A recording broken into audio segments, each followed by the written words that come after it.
Hello दोस्तों, आज हम सीक्रेट मैरिज जुनूनी मोहब्बत का दूसरा भाग लेके आए हैं।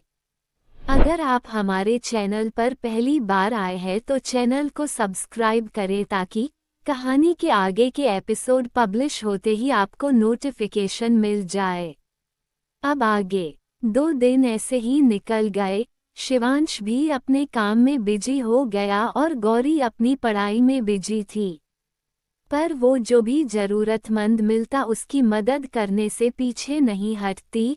वहीं शिवांश उसके ख्यालों में तो वो आगे बगाहे जब होता चली आती, जिस वजह से शिवांश बहुत परेशान हो गया था। वो अपने मन में उमड़ रहे इन एहसासों को समझ नहीं पा रहा था या समझ कर भी अनजान बन रहा था। पर वो अपने जज्बातों को कंट्रोल करने की नाकाम कोशिश करता। उसे गुस्सा तो बहुत आता था, पर गौरी का चेहरा याद करते ही उसका गुस्सा अपने आप शांत हो जाता। समझ नहीं पा रहा था कि एक लड़की जिसे ना तो वो जानता है, ना ही उसका नाम पता है, बस 1-2 बार उसे देखा है, वो कैसे उसके गुस्से को कंट्रोल कर सकती है। ये बात उसे गुस्सा दिलाती, पर कहीं ना कहीं गौरी का ख्याल उसे सुकून भी देता था। सुबह का समय अनुभव जी हॉल में बैठे न्यूज़पेपर पढ़ रहे थे। आज संडे था तो वो घर पर ही थे। तभी उनके पास रखा उनका फ़ोन बज उठा। उन्होंने फ़ोन उठाया तो प्रदीप जी का फ़ोन देख हैरान हो गए। सुनीता जी जो उनके पास ही बैठी थी उन्हें देख बोली, क्या हुआ जी, किसका फ़ोन है? अनुभव जी ने उनकी तरफ देखा और बोले, सीएम सर का फ़ोन। सीएम का फ़ोन सुनकर सुनीता जी भी हैरान हो गई, पर फिर उन्होंने फ़ोन उठाने के लिए कहा। अनुभव जी ने फ़ोन उठाकर हेलो कहा तो उधर से प्रदीप जी बोले, नमस्कार अनुभव जी। अनुभव जी बोले, नमस्कार सर। प्रदीप जी बोले, जानते हैं ऐसे हमारे अचानक फ़ोन करने से आप हैरान हो गए होंगे, पर हमें आपसे कुछ बात करनी थी, तो क्या हम आपसे मिल सकते हैं? अनुभव जी जो उनकी बातें सुनकर हैरान थे वो खुद को संभाल बोले, जी जरूर, आप बता दीजिए कहाँ मिलना है, हम वहाँ आ जाते हैं। तो प्रदीप जी बोले, आपको कहीं आने की जरूरत नहीं है, अगर आपको कोई ऐतराज़ ना हो तो हम आपके घर पर ही आ जाते हैं। तो अनुभव जी बोले, जी जरूर, हमें बहुत खुशी होगी अगर इस राज्य के सीएम हमारे घर आए। अनुभव जी की बात सुनकर प्रदीप जी बोले, हम राज्य के सीएम बनकर नहीं, आपके दोस्त और एक बेटे के बाप बनकर आएंगे। अनुभव जी बोले, जी हम समझे नहीं। प्रदीप जी बोले, सारी बातें फ़ोन पर नहीं कर सकते, हम वहाँ आकर आपको समझाते हैं। तो अनुभव जी बोले, ठीक है आप आ जाए, हम आपका इंतजार करते हैं। ठीक है बोलकर प्रदीप जी ने फ़ोन रख दिया। अनुभव जी ने सारी बातें सुनीता जी को बताई तो वो भी परेशान हो गई कि इतने बड़े आदमी और राज्य के सीएम उनसे क्या बात करना चाहते हैं, वो भी उनके घर पर आकर। पर कहीं ना कहीं अनुभव जी को संदेश था कि वो क्या बात करना चाहते हैं। प्रदीप जी की बातें सुनकर, खासकर जब उन्होंने कहा कि एक बेटे का बनकर वो उनके घर आएंगे, तो कहीं ना कहीं अनुभव जी समझ गए थे। अब इतना तजुर्बा तो जिंदगी का उन्हें भी था ही, पर वो अभी सुनीता जी के सामने कुछ नहीं बोलना चाहते थे, अगर वो गलत हुए तो। यही सोचकर उन्होंने चुप रहना बेहतर समझा। उन्होंने सुनीता जी की तरफ देखा और बोले, आप चाय नाश्ते की तैयारी कीजिए और गौरी को बोलना कि वो तैयार हो जाए और आज कहीं जाए नहीं। उनकी बात सुनकर सुनीता जी हैरानगी से बोली, गौरी को क्यों तैयार होने के लिए बोलना है, उसका इससे क्या नाता? तो अनुभव जी बोले, अरे वो राज्य के सीएम हैं और पहली बार हमारे घर आ रहे हैं, तो क्या उनसे ऐसे ही मिल लेंगे? और गौरी को तो आप जानती हैं न, उन्हें अपना आदर्श मानती है। उन्हें देखेगी तो खुश हो जाएगी। सुनीता जी ने हाँ में गर्दन हिलाए और उठकर गौरी के कमरे की तरफ बढ़ गई। वहीं दूसरी तरफ प्रदीप जी ने फोन रखा तो अंजना जी जो उनकी तरफ ही देख रही थी बोली, आप हमें बताएंगे कि बात क्या है और यह अनुभव जी कौन है और आप उनसे मिलने क्यों जा रहे हैं। प्रदीप जी ने उनकी तरफ देखा और बोले, सिर्फ हम ही नहीं आप भी हमारे साथ चल रही है। अंजना जी बोली, हम क्यों, और हम तो जानते भी नहीं उन्हें। प्रदीप जी उनके करीब बैठ गए और उनका हाथ अपने हाथों में पकड़कर बोले, अंजू। प्रदीप जी प्यार से अंजना जी को अंजू बोलते हैं। अभी हम आपको एक बात बताने जा रहे हैं, पहले हमारी बात ध्यान से सुनना फिर कुछ बोलना। अंजना जी ने हाँ में गर्दन हिलाई तो प्रदीप जी बोले, हमने शिवांश के लिए एक लड़की पसंद की है। उनकी बात सुनकर अंजना जी हैरान हो गई और कुछ बोलने को हुई पर प्रदीप जी उन्हें बीच में रोकते हुए बोले, पहले हमारी पूरी बात सुन लीजिए। हमें पता है शिवांश अभी शादी नहीं करना चाहते, पर हम चाहते हैं कि अब उनकी शादी हो जाए ताकि वो फिर कभी घर छोड़कर ना जाएं। हाँ मानते हैं हम उनसे गुस्सा है, नाराजगी है उनसे, पर हम उनसे बहुत प्यार करते हैं, ये भी आपको पता है। और अब हम चाहते हैं कि हमारा बेटा हमेशा हमारे पास हमारी आंखों के सामने रहे। और रही बात उस लड़की की तो वो बहुत अच्छी है, दिखने में भी खूबसूरत है। हम उनसे मिल चुके हैं। पता है पहली नज़र में देखते ही वो हमें हमारे शिवांश के लिए पसंद आ गई थी। गौरी नाम है उनका, देखना आपको भी वो पहली नज़र में ही पसंद आ जाएगी। वो लड़की हमारे शिवांश और इस घर को संभालने के लिए परफेक्ट है। अंजना जी ने कुछ नहीं कहा, बस हाँ में गर्दन हिला दी। वो प्रदीप जी के चेहरे की चमक और देख सकती थी।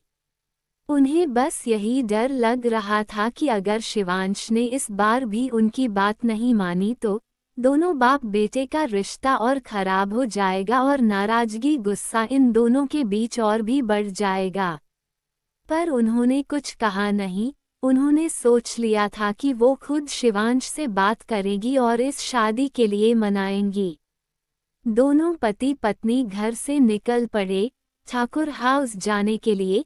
1 घंटे बाद प्रदीप जी की गाड़ी ठाकुर हाउस के सामने जाकर रुकी।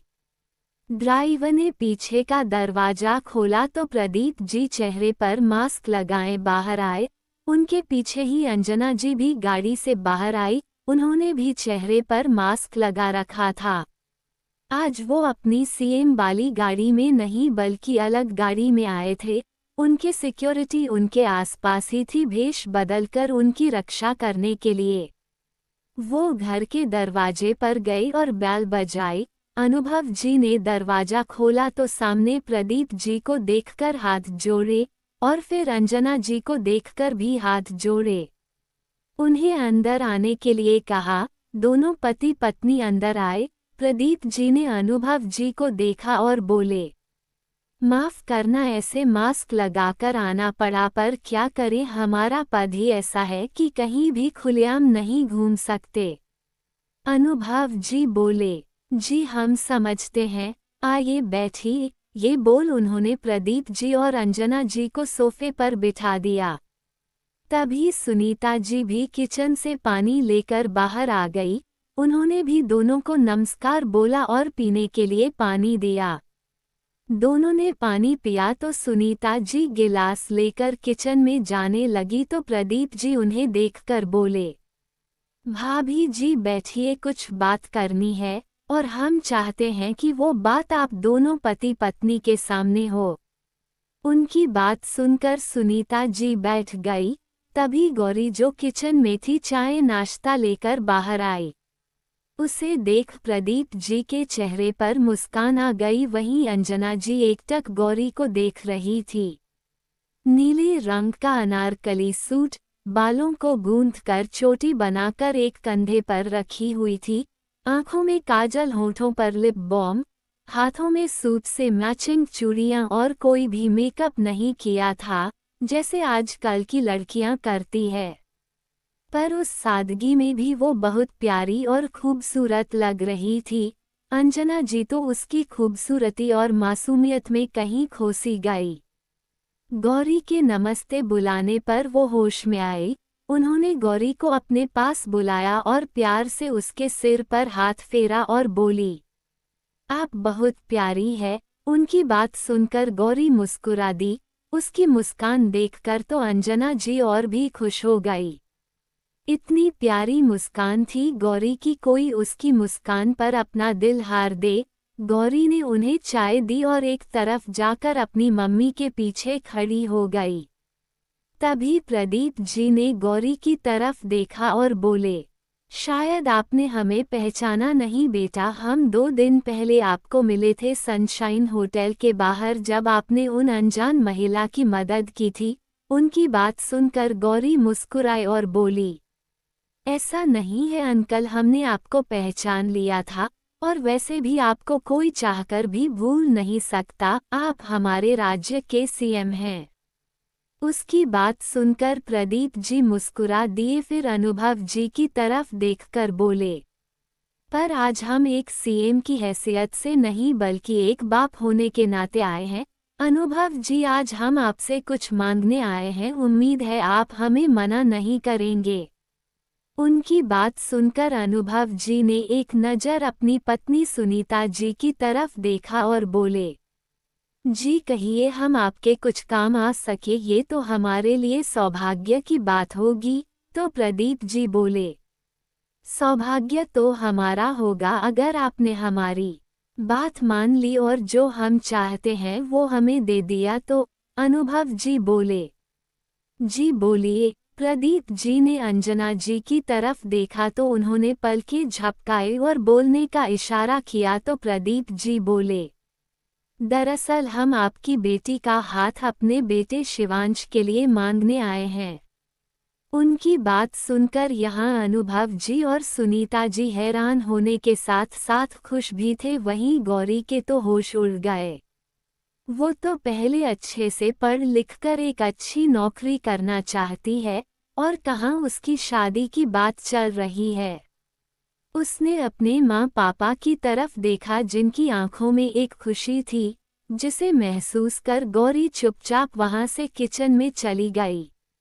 अनुभव जी ने उसे जाते हुए देखा और फिर प्रदीप जी को देखकर बोले, जी ये तो हमारा सौभाग्य होगा कि हमारी बेटी आपके इतने बड़े घर की बहू बने, पर हम कुछ भी कहने से पहले अपनी बेटी और बेटे से बात करना चाहते हैं। उनकी बात सुनकर प्रदीप जी जवाब देते हुए बोले, जरूर जरूर आप बात कर लीजिए और फिक्र मत कीजिए, आपकी बेटी को हम कभी कोई परेशानी नहीं आने देंगे और उनके जो भी सपने हैं वो शादी के बाद भी पूरा कर सकती हैं।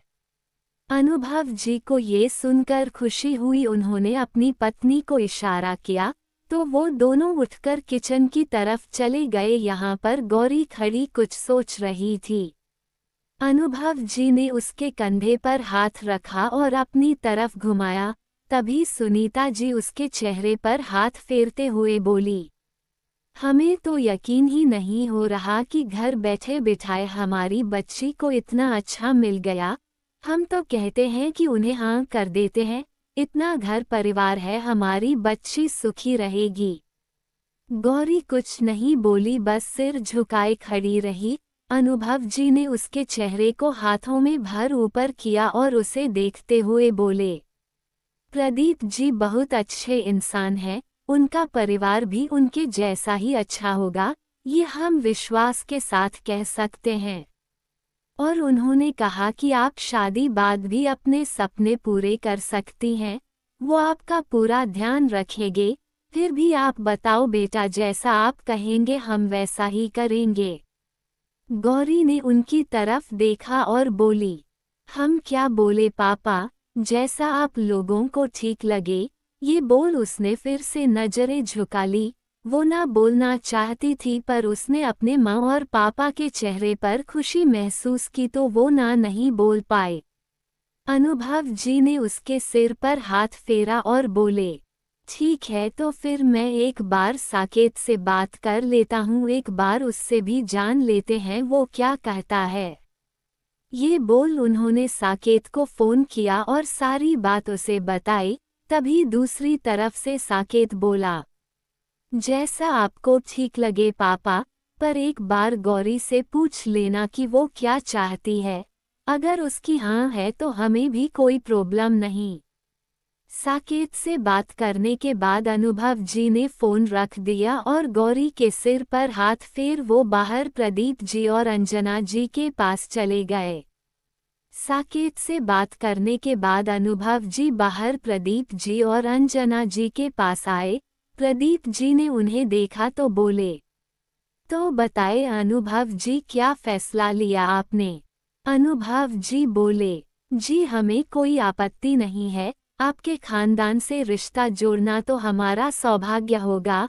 हमारी बेटी आपके खानदान की बहू बनेगी, इससे अच्छी बात तो कोई और है ही नहीं हमारे लिए। पर हम एक बार आपके बेटे से मिलना चाहते हैं, बुरा मत मानना, लेकिन क्या करें, एक बेटी के बाप है तो इसलिए। प्रदीप जी बोले, अरे नहीं नहीं अनुभव जी, आप ऐसा क्यों बोल रहे हैं, आपका पूरा हक है सब जानने का। तो ठीक है, हम किसी दिन अपने बेटे को आप सब से मिलवा देते हैं और इसी बहाने दोनों बच्चे भी आपस में मिल लेंगे। आखिर इन्हें एक दूसरे के साथ पूरी जिंदगी बितानी है तो एक दूसरे को जानेंगे और समझेंगे तो ज्यादा अच्छा होगा। अनुभव जी बोले, जी बिल्कुल सही कहा। तभी सुनीता जी गौरी को साथ लेकर बाहर आई। अंजना जी उठी और उसका हाथ पकड़कर उसे अपने पास बिठा लिया और उसके सिर पर हाथ फेर कर बोली, आप बिल्कुल फिक्र मत करना, जैसे आप इस घर में रहती हैं वैसे ही आप उस घर में रहेंगी। हम आपको बहू नहीं बेटी बनाकर लेकर जाएंगे। वैसे भी हमें हमेशा से एक बेटी की चाहत थी और आपको पाकर वो चाहत भी पूरी हो गई। अब तो बस जल्दी से आपको अपनी बेटी बनाकर घर लेकर जाना है। ये बोल उन्होंने प्यार से गौरी का माथा चूम लिया। कुछ देर बाद प्रदीप जी और अंजना जी सबसे विदा लेकर वहां से चले गए। उनके जाने के बाद गौरी भी अपने कमरे में चली गई। अनुभव जी ने सुनीता जी को देखकर कुछ इशारा किया तो वो हाँ में गर्दन हिलाकर ऊपर गौरी के रूम की तरफ बढ़ गई। उन्होंने देखा कि गौरी खिड़की के पास खड़ी कुछ सोच रही थी। सुनीता जी उसके पास गई और उसके कंधे पर हाथ रखा। गौरी ने उनकी तरफ देखा तो सुनीता जी ने उसका हाथ पकड़ा और उसे बेड पर बिठाकर खुद उसके पास बैठ गई और उसका हाथ अपने हाथों में लेकर बोली, जानते हैं सब कुछ बहुत जल्दी जल्दी में हो रहा है, पर अपने माँ पापा पर भरोसा रखिए, वो आपके लिए कुछ भी बुरा नहीं करेंगे। और वैसे भी अभी आपके पापा ने कहा है कि वो पहले लड़के से मिलना चाहते हैं और देखना अगर उन्हें लड़का आपके लिए सही नहीं लगा तो वो आपकी शादी कभी भी वहां नहीं होने देंगे। गौरी ने हाँ में गर्दन हिलाई और बोली, जानते हैं माँ, और हम ये भी जानते हैं आप और पापा हमारे लिए जो भी फैसला लेंगे सोच समझ कर ही लेंगे। सुनीता जी ने मुस्कुराकर उसके सिर पर हाथ फेरा और प्यार से उसका माथा चूम लिया। फिर सुनीता जी वहां से चली गई और गौरी भी अपनी पढ़ाई करने बैठ गई। वहीं दूसरी तरफ शिवांश जो अपने कैबिन में बैठा अपना काम कर रहा था, घर बार बार उसकी आंखों के सामने गौरी का चेहरा आ रहा था, जिस वजह से वो बहुत फ्रस्ट्रेट हो गया था। वो चाहकर भी गौरी को अपने दिमाग से नहीं निकाल पा रहा था, इसलिए अब उसे गुस्सा आने लगा था। उससे सहन नहीं हो रहा था कि एक लड़की की वजह से वो अपने काम पर फोकस नहीं कर पा रहा, वो भी उस लड़की की वजह से जिसे वो जानता तक नहीं, ना उसे उसका नाम पता है और ना ही कभी उससे मिला है। आखिर में गुस्से में आकर उसने अपना लैपटॉप बंद कर दिया और आंखें बंद कर सिर पीछे सीट से टिकाकर बैठ गया। मयंक जो कब से उसके चेहरे के बनते बिगड़ते भावों को देख रहा था, उसे ऐसे गुस्से में देख बोला, क्या हुआ सर, आप इतने गुस्से में क्यों हैं? शिवांश ने उसकी बात सुनी और बिना उसकी तरफ देखे बोला, तुझे कितनी बार कहा है, तू दुनिया के लिए बेशक मेरा असिस्टेंट है पर मेरे लिए सबसे पहले तू मेरा दोस्त है, इसलिए बाहर ना सही अकेले में मुझे मेरे नाम से बुलाया कर। उसकी बात सुनकर मयंक मुस्कुरा दिया और बोला, अच्छा फिर बता क्या हुआ, क्यों इतना परेशान है? शिवांश ने उसकी तरफ देखा और उसे सब कुछ बता दिया। उसकी बात सुनकर मयंक हैरान हो गया और फिर मुस्कुराते हुए बोला, इसका मतलब जो इंसान लड़कियों से 10 फीट दूर रहता है, अपने आसपास किसी लड़की को भटकने तक नहीं देता, उसे प्यार हो गया, वो भी उस लड़की से जिसका वो नाम तक नहीं जानता और ना ही कभी उसे मिला है। प्यार शब्द सुनकर शिवांश ने प्रश्नवाचक निगाहों से मयंक की तरफ देखा तो वो उसे देखते हुए बोला, ऐसे क्या देख रहा है, तुझे प्यार हो गया है मेरे यार? उसकी बात सुनकर शिवांश उसे घूरते हुए बोला, ऐसा कुछ नहीं है, ये प्यार मोहब्बत सब बकवास चीजें हैं, टाइम खराब करने की बातें हैं ये, और मुझे कभी प्यार नहीं हो सकता। मैं कभी इन चक्रों में नहीं पड़ने वाला, मुझे सिर्फ अपने काम से मतलब है, ये फालतू की बातों के लिए मेरे पास टाइम नहीं है, चल अब घर जाना है, माँ ने जल्दी आने को बोला था। ये बोल वो उठा और कैबिन के बाहर जाने लगा। वहीं मयंक भी उसके पीछे चलते चलते खुद से बोला, प्यार किया नहीं जाता, बस हो जाता है, और जिस हिसाब से तूने मुझे बताया है उस हिसाब से तो ऐसा लग रहा है कि तुझे प्यार हो गया है पर तुझे उसका एहसास नहीं है। पर जिस दिन तुझे एहसास हुआ उस दिन तू 1 मिनट भी अपने प्यार से दूर नहीं रह पाएगा। ये बोल वो भी शिवांश के पीछे चलने लगा। इससे बेखबर की जो बातें वो धीरे से खुद से कर रहा था वो सभी शिवांश ने सुन ली थी, पर वो कुछ बोला नहीं। दोनों गाड़ी में बैठे और घर की तरफ निकल गए। वहीं प्रदीप जी और अंजना जी लिविंग रूम में बैठे बातें कर रहे थे। दादी अपने कमरे में आराम कर रही थी। तभी अंजना जी प्रदीप जी को देख बोली, हम शिवांश से इस बारे में कैसे बात करेंगे? आपको पता है ना कि वो कितने गुस्से वाले हैं। ये बात सुनकर वो बहुत गुस्सा करेंगे।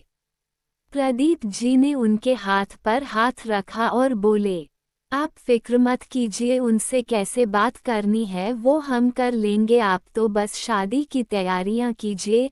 हम बस चाहते हैं कि उनकी शादी जल्द से जल्द हो जाए। अंजना जी ने कुछ नहीं कहा, बस हाँ में गर्दन हिला दी।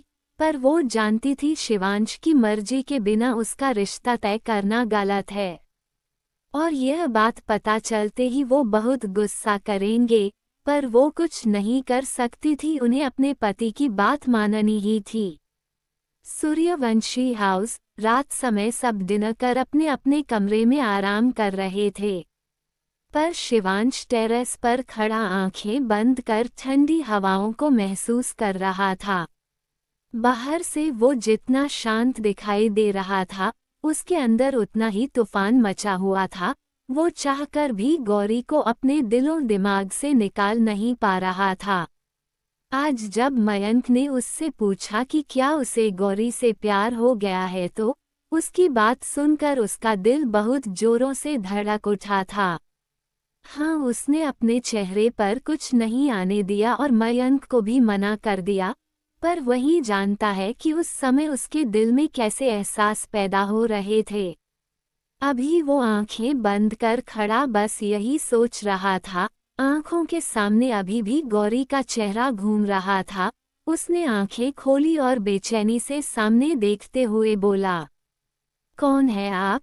क्यों हम आपको अपने ख्यालों से नहीं निकाल पा रहे? आज तक हमारे साथ ऐसा कभी नहीं हुआ, पर जब से आपको देखा है हमारे दिल में अलग से एहसास पैदा हो रहे हैं आपके लिए, जिन्हें हम समझ नहीं पा रहे या फिर समझकर भी समझना नहीं चाहते। दिमाग कह रहा है भूल जाएं आपको, पर दिल दिल आपको एक और बार देखने का तलबगार है। हमने हमेशा अपने दिमाग की सुनी है, पर इस बार ऐसा नहीं कर पा रहे। इस बार हम मन अपने दिल की सुनने को चाह रहा है, जो कि हमारे स्वभाव के बहुत उलट है। बहुत उलझ गए हैं हम, समझ नहीं आ रहा क्या करें। ये बोल उसने फिर से आंखें बंद कर ली। उसे बहुत बेचैनी हो रही थी और गुस्सा भी आ रहा था, पर आंखें बंद करते ही एक फिर आंखों के सामने गौरी का चेहरा आ गया। धीरे धीरे उसकी बेचैनी कम होने लगी और गुस्सा भी शांत हो गया। तभी उसे अपने पास किसी का एहसास हुआ। उसने आंखें खोल देखा तो प्रदीप जी वहां खड़े सामने देख रहे थे। शिवांश ने उन्हें देखा और फिर सामने देखने लगा। तभी प्रदीप जी सामने देखते हुए बोले, याद है बचपन में आप यहीं आकर खड़े होते थे, पर हाइट छोटी होने के कारण सामने देख नहीं पाते थे।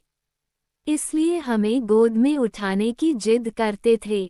जब हम आपको गोद में उठाते थे तो आप ऐसे ही आंखें बंद कर इन हवाओं को महसूस करते थे जैसे अभी कर रहे हैं। जानते हैं आपके साथ सख्त हो जाते हैं।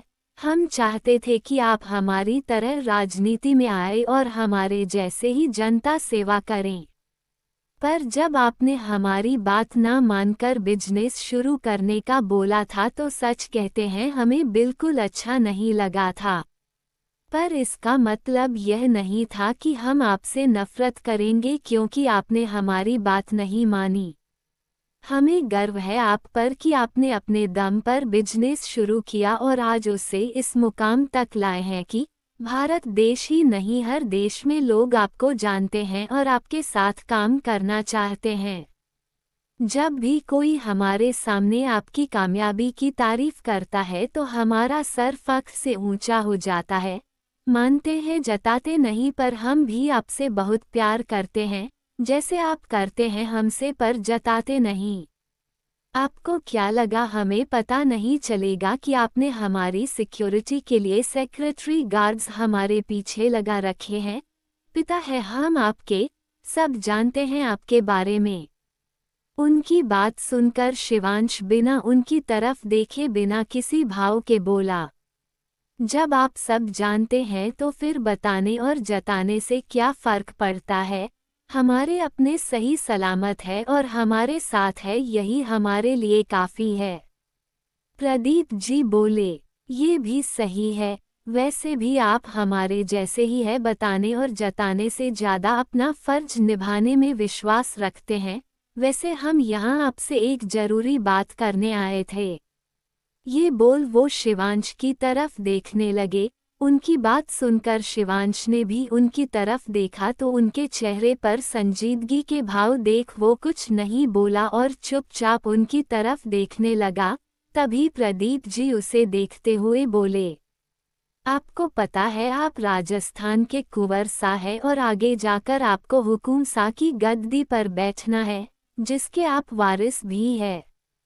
ये बात हर कोई जानता है, पर ये तभी होगा जब आपकी शादी हो जाएगी। शिवांश बोला, पर हम अभी शादी नहीं करना चाहते। हम यह नहीं कह रहे कि हम कभी शादी नहीं करेंगे, पर अभी हम सिर्फ अपने काम पर ध्यान देना चाहते हैं।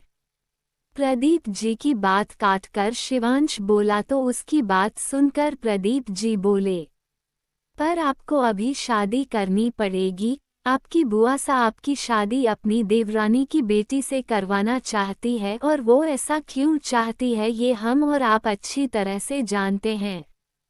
उनके क्या इरादे हैं इससे अच्छी तरह से वाकिफ हैं हम।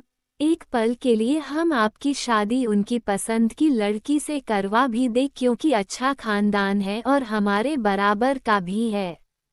पर उनके इरादे अच्छे नहीं हैं और हमें आपके लिए ऐसी लड़की चाहिए जो इस घर के साथ साथ आपको भी संभाल पाए। आगे चलकर आपके साथ उस लड़की को भी हुक्मरानी सा की गद्दी पर बैठना है, तो उनमें वो काबिलियत होनी चाहिए कि वो उस गद्दी की जिम्मेदारी को संभाल सके और उसकी गरिमा को बनाए रखें। इसलिए हमने आपके लिए एक लड़की देखी है जो हमें इन सारी जिम्मेदारियों को निभाने के काबिल लगी। इसलिए हम चाहते हैं कि कल आप हमारे साथ उनसे मिलने चले, ताकि आप उन्हें मिल सके, क्योंकि जिंदगी आप दोनों को एक साथ बितानी है, बाकी आप पर कोई जोर जबरदस्ती नहीं है। उनसे मिलने के बाद आपका जो फैसला होगा हमें मंजूर होगा। चलते हैं, अब आप भी नीचे जाकर सो जाए, रात बहुत हो गई है, कल शाम को उनसे मिलने जाना है, भूलिएगा मत।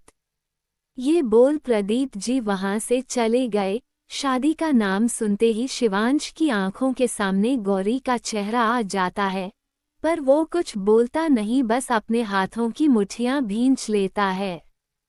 किसी और से शादी का सोच शिवांश को बहुत गुस्सा आ रहा होता है, ये क्यों है उसे खुद नहीं पता। प्रदीप जी के जाते ही वो बहुत जोर से पास की दीवार पर एक मुक्का मारता है और दांत पीसते हुए गुस्से में बोलता है, क्यों नहीं समझ रहे हैं आप, हमें शादी नहीं करनी। इस समय वो गुस्से में हौंफ रहा होता है। वो आंखें बंद कर खुद को शांत करने की कोशिश करता है, पर आंखें बंद करते ही उसकी आंखों के सामने एक बार फिर गौरी का चेहरा आ जाता है। शिवांश के हाथ रेलिंग पर कस जाते हैं। वो ऐसे ही आंखें बंद किए ही खुद से बोलता है, कौन है आप?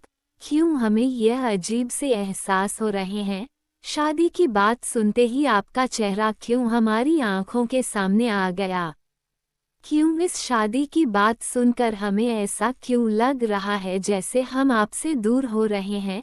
अगर मयंक की बात सच है और हमें सच में आपसे मोहब्बत हो गई है तो सच कहते हैं, हम आपको अपनी जिंदगी में शामिल करके रहेंगे। पर उससे पहले हमें इस शादी के झमेले को खत्म करना होगा। ऐसे ही खुद से बहुत सारी बातें करने के बाद शिवांश अपने रूम में चला गया। अगला दिन ठाकुर हाउस। प्रदीप जी ने कल ही फोन कर अनुभव जी को बता दिया था आज वो लोग होटल में मिलने वाले थे, ताकि अपने गौरी और शिवांश आपस में मिल सकें और वो लोग आगे की बात कर पाएं। प्रदीप जी और अंजना जी को गौरी बेहद पसंद थी, पर वो लोग जानना चाहते थे कि शिवांश उनकी पसंद के बारे में क्या कहता है। वहीं अनुभव जी ने रिश्ते के लिए अभी तक हाँ नहीं कहा था। भले ही प्रदीप जी सीएम थे और वो उन पर और उनके परिवार पर आंख बंद कर भरोसा कर सकते थे, पर फिर भी थे तो वो एक बाप ही जो अपनी बेटी के लिए सबसे अच्छा लड़का चाहते थे, जो उनकी बेटी को हमेशा खुश रखे और हर मुश्किल से बचाए। वैसे तो उन्होंने शिवांश सूर्यवंशी का नाम सुना है, आए दिन न्यूज चैनल और अखबार में उसका नाम आता रहता था, पर फिर भी वो उससे एक बार देखकर मिलकर तसल्ली करना चाहते थे। शाम का समय अनुभव जी और सुनीता जी गौरी के साथ होटल जाने के लिए निकल पड़े थे। साकेत उनके साथ नहीं जा रहा था क्योंकि उसे हॉस्पिटल से छुट्टी नहीं मिली थी। ड्राइवर गाड़ी चला रहा था और अनुभव जी उसके पास बैठे थे। सुनीता जी और गौरी पीछे बैठे हुए थे। गौरी का ध्यान खिड़की से बाहर था, वो बहुत नर्वस फील कर रही थी। ये हर लड़की के साथ होता है, इस समय में एक घबराहट और बेचैनी दिल में होती ही है। कुछ देर बाद वो लोग होटल पहुंच गए। ये राजस्थान का सबसे बड़ा होटल था और सबसे बड़ी बात ये होटल शिवांश का ही था। आज के दिन के लिए ये होटल प्रदीप जी ने खाली करवा दिया था। वो अभी नहीं चाहते थे कि किसी को इस बारे में पता चले, क्योंकि उसके नाम उसकी शोहरत की वजह से उसके काफ़ी दुश्मन थे, और सबसे बड़ी बात वो हुकुमशाह की गद्दी पर बैठने वाला था, जिस वजह से उसके दुश्मनों की संख्या और भी ज़्यादा थी। क्योंकि हर कोई उस गद्दी को पाना चाहता था, जो कि शिवांश के रहते मुमकिन नहीं था, इसलिए बहुत लोग उसे मारने के लिए मौके की तलाश में थे। प्रदीप जी और अंजना जी दरवाजे पर ही खड़े थे उन लोगों का स्वागत करने के लिए। ये देख अनुभव जी बहुत खुश हुए। राज्य के सीएम इतने बड़े इंसान उनका स्वागत करने के लिए खुद दरवाजे पर खड़े थे। गौरी ने प्रदीप जी और अंजना जी के पांवों छुए और आशीर्वाद लिया। प्रदीप जी और अनुभव जी भी आपस मिले और अंजना जी और सुनीता जी भी गले मिली। फिर सब लोग वहां से अंदर प्राइवेट एरिया की तरफ बढ़ गए। यहाँ पर बैठने का इंतजाम किया गया था। सब लोग बैठे और बातें करने लगे। प्रदीप जी अनुभव जी को देखकर बोले, कोई दिक्कत तो नहीं हुई यहाँ पहुँचने में? अनुभव जी बोले, नहीं, कोई दिक्कत नहीं हुई। प्रदीप जी बोले, साकेत बेटा नहीं आए? अनुभव जी बोले, उन्हें हॉस्पिटल में एक केस की वजह से रुकना पड़ा, वरना वो भी आते। प्रदीप जी बोले, कोई बात नहीं, काम भी जरूरी है। फिर दोनों बातें करने लगे। वहीं गौरी बस सिर झुकाए बैठी सबकी बातें सुन रही थी। तभी कुछ वेटर्स नाश्ता और खाने पीने की बाकी सारी चीजें लेकर आ गए। तभी एक सर्वेट से थोड़ा सा जूस सर्व करते समय गौरी के कपड़ों पर गिर गया। ये देख प्रदीप जी और अंजना जी ने उस सर्वेट को डांटा।